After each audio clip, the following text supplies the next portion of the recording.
Kembali di Good Morning Indonesia, pemirsa. Kabupaten Sumbawa Barat adalah salah satu kabupaten di Provinsi Nusa Tenggara Barat yang merupakan hasil pemekaran dari Kabupaten Sumbawa. Ya, kabupaten yang dipimpin oleh Bupati Dr. Insinyur Haji Musyafirin MM ini memiliki prestasi yang membanggakan, di mana mampu menurunkan angka kemiskinan sebesar 1,79%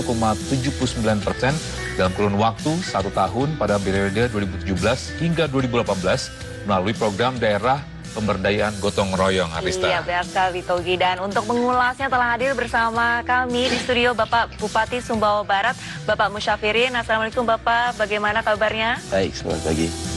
Pagi. Sehat. Iya, Pak, ini semangat gotong royong kan menjadi terobosan dan kan menjadi pedoman pembangunan yang dituangkan dalam komitmen politik. Ini sebenarnya makna filosofis semangat gotong royong ini bagi Bapak sendiri apa, Pak? Jadi pertama kita melihat fakta, ya seperti juga daerah-daerah lain. Ya, ini adalah kebutuhan dasar masyarakat memang harus diselesaikan secara masif. Kebutuhan dia akan hidup bersih sehat, kemudian dia kebutuhan akan pangan, papan. Ini kan semua kebutuhan berdasar. Dan dia menuntut harus diselesaikan dia secara masif. Nah, jadi sisi lain kita punya budaya yang baik untuk menggerakkan partisipasi masyarakat ini adalah budaya gotong royong. Nah, budaya gotong royong sebuah sistem nilai masih berserakan. Kita coba untuk revitalisasi, kemudian kita formalkan dia dalam bentuk peraturan daerah, sehingga gotong royong bukan saja menjadi sebuah nilai atau sistem nilai, tetapi juga dia sebagai instrumen cara pencapaian tujuan, terutama dalam rangka memenuhi hak-hak kebutuhan dasar masyarakat ini. Tapi untuk menggerakkan masyarakat ini, Pak, apakah susah untuk menerapkan, kan ada budaya sendiri? Betul. Nah, apakah susah untuk menerapkan gotong royong ini ke masyarakatnya? Butuh proses berapa lama? Jadi dalam implementasinya, karena ini kita strukturkan kembali, jadi dia tidak berserakan gitu. Tetapi kita coba strukturkan, kita formalkan dia dalam bentuk peraturan daerah atau payung hukum. Nah, sehingga kita mengenal gotong royong di kabupaten kita itu dibagi 3. Jadi ada gotong royong mandiri, gotong royong yang seperti kebanyakan masyarakat Indonesia melakukan. Nah, kemudian kita juga ada pendekatan gotong royong stimulan. Kita berikan stimulasi APBD, APBN, kemudian APBDes pun dia bisa terlibat dia di dalam menggerakkan gotong royong stimulan ini. Nah, kemudian ada juga gotong royong padat karya. Jadi kalau gotong royong mandiri, dia bisa saja outputnya lebih besar. Kemudian kalau stimulan, output dia lebih besar daripada input. Jadi hanya stimulasi. Nah, kemudian kalau gotong royong padat karya, ini output sama dengan input. Jadi pembebanan pembiayaan sama dengan hasilnya. Gotong royong stimulan, kita kasih stimulan, tapi hasilnya bisa 150-200% dari total pembiayaan itu. Ini yang kita formalkan gotong royong sebagai implementasi kita wujudkan dalam konteks seperti itu. Pak, ini semangat gotong royong ini sebagai salah satu juga untuk solusi perluasan kesempatan kerja. Nih, ini seperti apa, Pak, implementasinya gotong royong memperluas kesempatan lapangan pekerjaan, Pak? Ini bagaimana nih, Pak, hubungannya nih, Pak? Dengan kesempatan kerja, maksudnya? Iya. Jadi gini, jadi kita gotong royong ini kita formalkan, kemudian kita mencoba menyusun perangkat-perangkatnya. Jadi umpamanya wilayah Kabupaten Sumbawa Barat kita bagi dia ke dalam 193 wilayah, blok kecil, dan itu kita angkat agen-agen pemberdayaan gotong royong. Jadi ada agennya di sana. Nah, jadi ini instrumen ini memang dikhususkan sebetulnya untuk memenuhi kebutuhan dasar masyarakat, kemudian untuk mengatasi bencana-bencana alam, suasana darurat, atau bencana non-alam sekalipun. Nah, seperti kemarin kita dihadapkan pada gempa, persoalan gempa bumi, Oke. kita mencapai kerusakan 18.340 unit. Nah, dengan adanya agen-agen ini, pemberdayaan gotong royong ini, kita di NTB adalah yang paling cepat gitu untuk menyelesaikan pembangunan Rekonstruksi. pasca gempa itu. Dan Iya. itu tidak sampai makan waktu 3 bulan. Wow. Mereka bisa kembali ke rumahnya masing-masing. Karena dengan program ini udah mempersiap tiba-tiba ada ancah bencana alam atau kayak gimana ini untuk mempercepat Betul. prosesnya ini. Jadi ini betul-betul instrumen dia.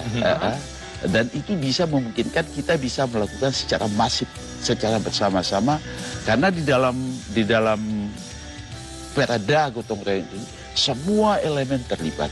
TNI-nya terlibat, polisinya. Nah, bahkan dengan program-program ini Babinsa, Babin Kamtipmas di tingkat lapangan itu juga kami berikan insentif bagaimana supaya bisa menggerakkan masyarakat. Oke. Yang terkait dengan tadi awalnya memang di program Bapak ini menurunkan angka kemiskinan 1,79%. Betul. Gimana itu Pak? Iya. Program. Jadi angka 1,79% itu adalah angka tertinggi. Jadi biasanya kalau dia sudah mencapai angka 14 atau 15% tingkat kemiskinan, jadi dia untuk menurunkan itu sampai 1 digit itu biasanya susah. Tetapi dengan program daerah pemberdayaan gotong royong terbukti dia angka kemiskinan bisa kita turunkan. Nah itu tentu dengan trik-trik ya. Bagaimana supaya ini semua didata semua nih, apa kebutuhan-kebutuhan masyarakat didata. Kemudian memang kalau dia butuh jaring pengaman sosial, kita dekati dia dengan jaring pengaman sosial. Oke. Dia memang dia harus secara ekonomi produktivitasnya harus ditingkatkan, kita dekati dia dengan pendekatan peningkatan produktivitas masyarakat. Oke. Nah di situ ada 2 kartu yang kita edar, ada kartu Pariri, ada kartu Bariri sesuai dengan mutu Kabupaten Sumbawa Barat, Bariri, Lema Bariri kan gitu. Nah jadi Bariri ini memang untuk meningkatkan produktivitas masyarakat. Kemudian Bariri ini khusus untuk jaring pengaman sosial. Jadi yang lansia, penyandang cacat, disabilitas, semua dikasih cuma-cuma nih, bantuan setiap bulan. Sampai angka 250.000 per bulan. Penyandang cacat maupun dia lansia. Ya. Nah kemudian untuk yang Bariri ini, nah di sektor pertanian kita berikan Bariri Tani. Jadi semua itu kita bantu. Oke. Kemudian nelayan dari mesin perahunya kita bagi semua. Nah kemudian sektor peternak kita kasih bantuan ternak. Kemudian dari sektor UMKM kita bantu. Nah tetapi bantuannya unik. Apa, Pak? Mereka yang data, kemudian mereka harus menabung 10% dari jumlah bantuan yang akan diberikan. Katakanlah nelayan, sektor nelayan, dia harga bantuan itu sampan, alat tangkap sama mesin itu mencapai 35 juta. Oke. Nah, jadi dia harus ada uang 3,5 juta. Dan dia berkomitmen kepada dirinya, dia harus membayar kepada dirinya sendiri. Oke. Iya. Dia membayar kepada dirinya sendiri, bukan dikembalikan kepada daerah, kepada pemerintah, enggak. Dia membayar. Dan itu dipantau oleh agen-agen itu. Nah, baru mau tanya, gimana tuh untuk memantau para nelayan ini untuk memberikan balik atau enggak dia harus menghasilkan lebih baik dari sebelum-sebelumnya? Betul. Disiplin untuk Iya. menabung seperti itu, Pak. Menabung. Heeh. Jadi dengan konsep itu ada 14 indikator. Oke. Ada 14 indikator yang itu kemiskinan itu ditanggulangi oleh dia. Oleh program kita ini, Pak. Jadi kalau salah satu indikator kemiskinan tuh, kamu punya barang 500.000 yang bisa dijual enggak? Atau punya tabungan enggak? Nah, tapi kalau sektor UMKM dia minjam 5 sampai 10 juta, berarti kan sudah ada tabungan 1 juta, Iya. 500. Oke. Jadi indikator itu langsung dia terpenuhi. Gitu. Oh. Kayak gitu. Iya. Jadi dia sudah ada uangnya, bukan lagi dalam bentuk barang yang akan dijual. Jadi banyak sekali. Apakah dia umpamanya dengan program bantuan bedah rumah, apakah dia Aladinnya atap, lantai, dindingnya bagus, itu sudah 3 indikator yang dipenuhi untuk mengangkat angka kemiskinan ini, Pak. Iya. Jadi dengan program ini jadi wajar kalau angka 1,79 digit itu ya kita capai dalam 1 tahun itu. Wah, ini menarik sebenarnya ya.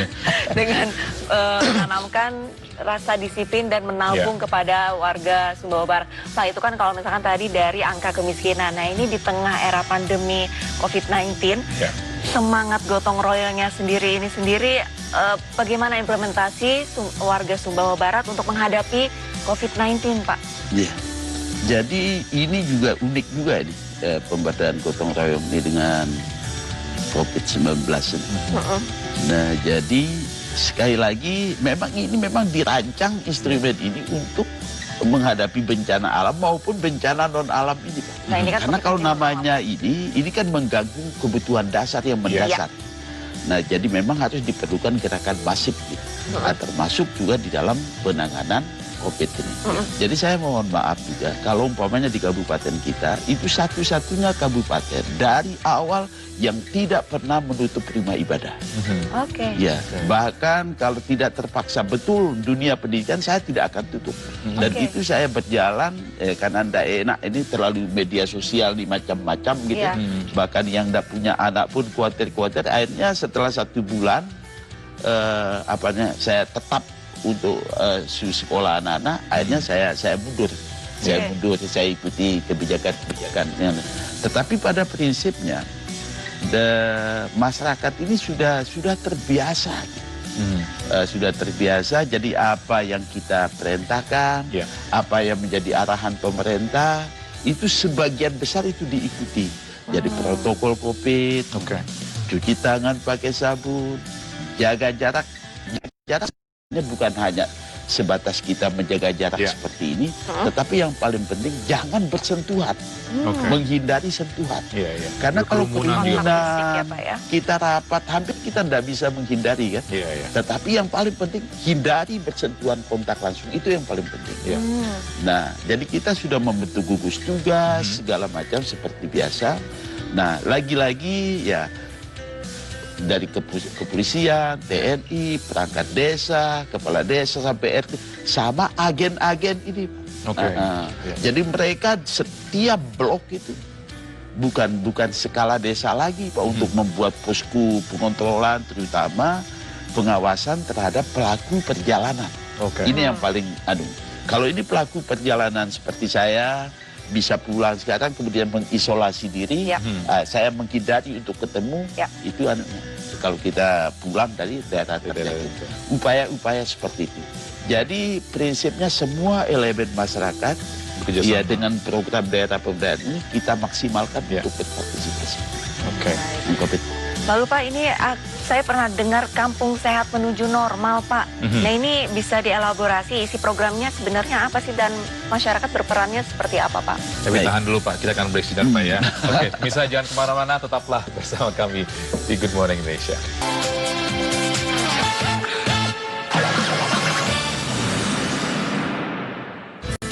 Kembali di Good Morning Indonesia pemirsa, dan masih bersama Bupati Sumbawa Barat, Bapak Musyafirin. Pak, ini melanjutkan pertanyaan saya tadi nih, Pak. Di Sumbawa Barat ada namanya program Kampung Sehat Menuju Normal. Nah, ini bisa dielaborasi sebenarnya isi programnya apa saja, lalu masyarakatnya perannya di program ini sebagai apa, Pak? Jadi gini, saya sebelum ke situ karena ini ada kaitan dengan COVID-19.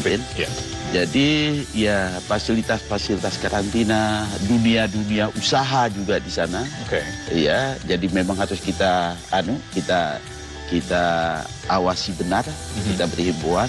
Sehingga alhamdulillah ada perusahaan terbesar cukup besar juga di sana dengan karyawan sampai 5-6 ribu.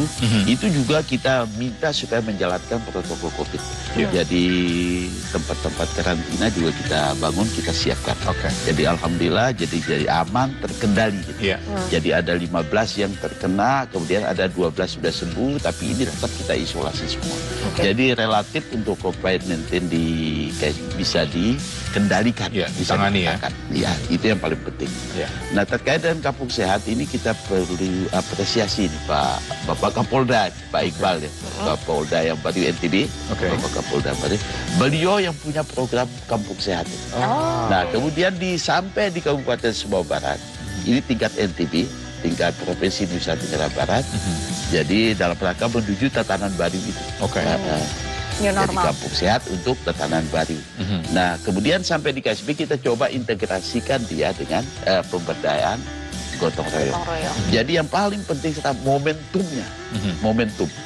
Nah, momentum, ya karena ini ada kaitan juga dengan STBM, sanitasi total berbasis masyarakat. Oke. Nah, jadi momentum ini menjadi sangat penting gitu untuk supaya masyarakat terus apa namanya, karena COVID ini kan belum selesai, Iya, pandemi belum ini tahu belum kapan. berakhir. Iya. Gitu. Nah, momentum terus supaya masyarakat ingat sekaligus lingkungan kita perbaiki semua, kita bersihkan.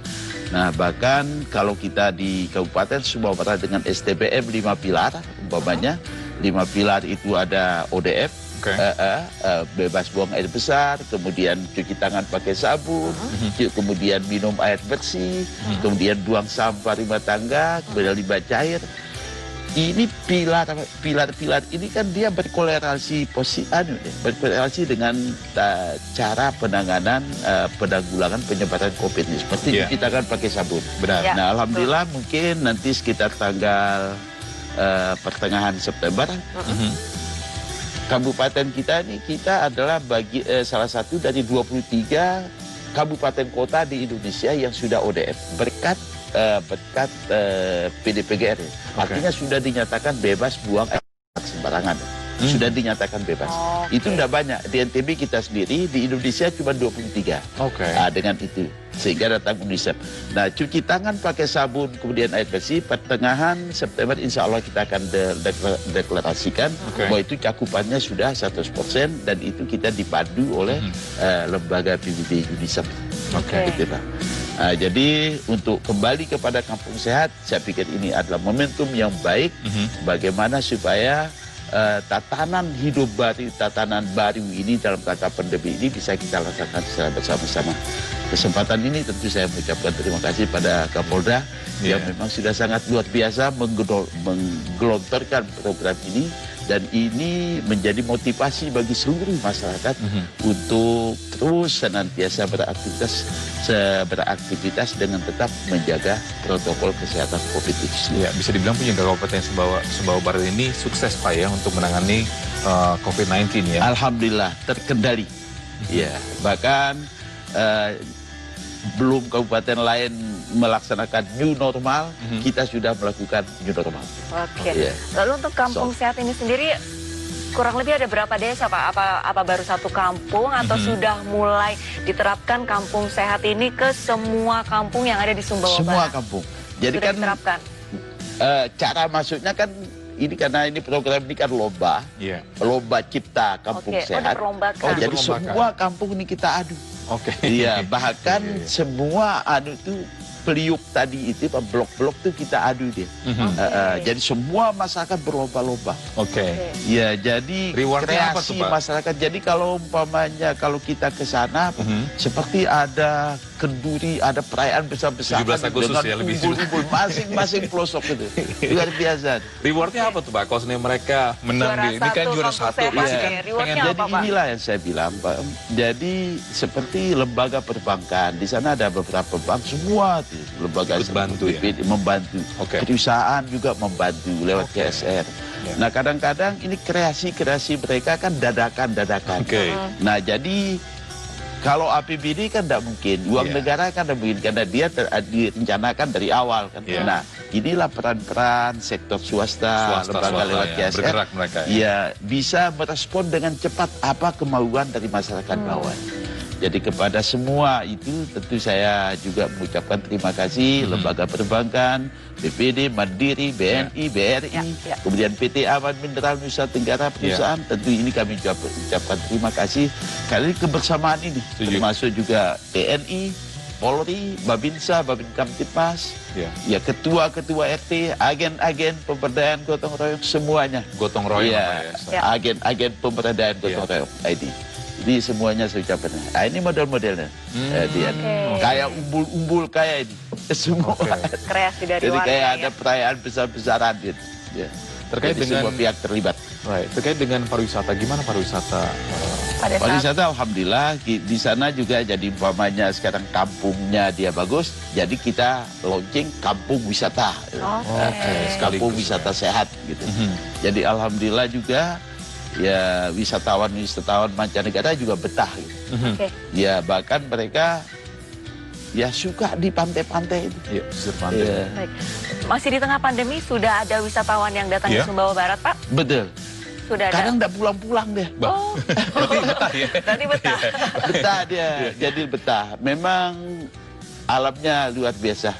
Ya ada kesempatan nanti MNC bisa lah untuk membantu kita bagaimana mengeksplorasi Eksplorasi. destinasi wisata yang Untuk dari segi flights-nya Pak, penerbangan itu, apakah ini dampak COVID ini jadinya berkurang untuk Mempengaruhi schedulingnya? nggak, Pak? Iya. ya untuk ke Batam memang berkurang. Ini harus kita akui. Ya termasuk juga ke Sumbawa Barat yang biasanya ada penerbangan juga Iya. kita untuk sementara kita Batasi sementara. batasi. Oke. Ya.